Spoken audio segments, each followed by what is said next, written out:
so much for clicking on the video. We are back for yet another episode of Ask James. Let's get into this letter. Good afternoon, James. I've been watching you for 3 months now, and I love all your reviews. Thank you very much. What do you do when you love someone so much and he just can't seem to get it together? We've been together for 4 years. Now he's a good guy. He's really nice, loving, understanding. But when it comes to certain things, it's just a mess. I really don't want nobody else. Really, I just want him to get it right, and that's all. Please help me. Okay.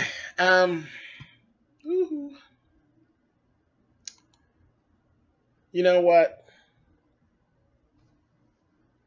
I'm going to have to jump out there and say it, because you didn't actually say which things he can't get together. And I'm going to kind of stretch here and say that maybe it's financially, that, or, keeping at home, that kind of thing. Because with you and feeling wise, he seems to be completely intact. Been there. Yeah, you said he's understanding, he's nice, all of these things. Does this child have a job? Does he have a job? Is that what the problem is? That he's not bringing enough substance to the table? Because nice and understanding is cute, but nice and understanding don't keep these lights on and whatnot. Don't keep us in here without that wind beating on our back when it gets cold. So I actually dealt myself with the same person for like 8.5 years. And he never got it together. He was never meant to get it together, I don't believe. I think it was just kind of his thing. He didn't work. He didn't do. That was his thing.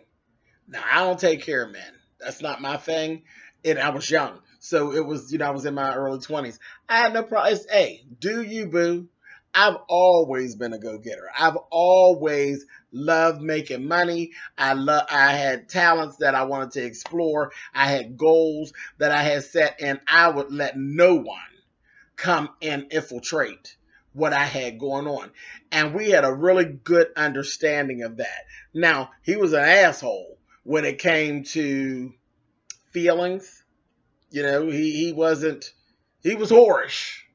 He was whorish. And I had a real big issue with that. So I lasted a long time fooling with all of that. But those things like that, even if that don't go away. I'm just here to tell you, that don't go away. It is what it is. You either can deal with it or you can't deal with it. I can't deal with it. I dealt with it for way, way too long. I was young and stupid. I've dealt with that for way too long. You're not bringing anything to the table financially, and you whoring around. That didn't work. That didn't work. And the whorishness eventually did break us up. I just got tired. I didn't really need him for anything. So financially, that was just never an option. And, so there was really no future. I was just kind of hanging out, and there was no future to it because I was never going to let him move into my house because, of course, he didn't have a house. At 22 years old, I actually moved into my house. And I'm not bringing your ass in there. I ain't no straggler. And he had a very good understanding. I don't smoke cigarettes. I don't buy cigarettes. I work, and I get paid every Friday. I get paid every Friday. You don't get paid every Friday. So don't look at me. Don't ask me for shit. Because I don't mind helping anybody who's trying to help themselves. In my eyes, he wasn't trying to help himself. So he did whatever it is that he did. It was kind of a weird relationship, but he did whatever he did, little odds and ends and all those little things. But ain't nothing wrong with you just going to go get a job. You and your odds and ends, that's cool.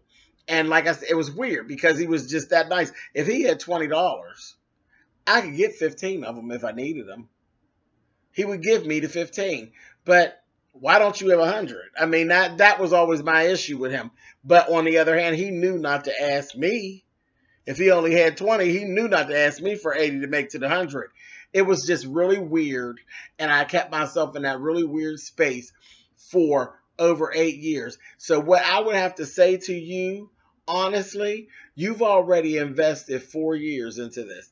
It wasn't real clear about exactly what was missing, but whatever it is that's missing, you obviously want. Don't waste 8 years, 8.5, 10 years. Don't waste that much time trying to get something out of someone that you're never going to get it out of. So if it's anything like that, something financial or something he won't perform the way you want him to perform, maybe he's not made to perform that way. Maybe that's not what his little thing is going to be. So don't sit around and waste a lot of time. Well, you've wasted a lot of time, but don't waste a multitude of time kind of hoping for something that you're not going to get. Because to be quite honest, baby, if I could get my 8.5 years back, I grab them like this, because I don't know what fabulous prospects that I passed by fucking around with that clown for 8.5 years. Because see, I didn't cheat. I didn't cheat. Can you imagine how many prospects I probably passed up? I know how much fun I passed up. Baby, when I tell you, baby, there were some lookers and some shookers and some tookers that came my way. That I'm like, oh, no. Foolish ass me. I passed them on by. And baby, he was laying them low and spreading them wide hanging. I'm steady passing them on by. So, all I'm going to say from me to you, baby, don't waste your time looking for something that you probably not going to get. Like I said, if I can get my 8.5 years back, baby, I'd take them all back. I mean, all the way down to the day I met the motherfucker. He cool. But down to the day that I met that motherfucker. Okay? So that's what I have to say about that. You guys hit the comments. Help our sister out, honey. And tell her what you think. But that's what my advice is. 4 years is quite a long time. If you haven't gotten what you're looking for in 4 years, it's probably not coming. You can get a college degree in 4 years. Come on. Seriously? All right. Later. If you have a question or there's a topic or a subject that you would like me to discuss on Ask James on that series on my YouTube channel, by all means, send me an email. Keep it kind of short, but send me an email definitely to spillitboy@gmail.com, and I will actually get it. Make sure you write in the subject line, "Hey James," and that way it will catch my eye. I have a lot of things that come through there, so I don't want to miss your email. "Hey James" in the subject line, spillitboy@gmail.com, and don't hesitate to reach out. I love hearing from you guys. Later.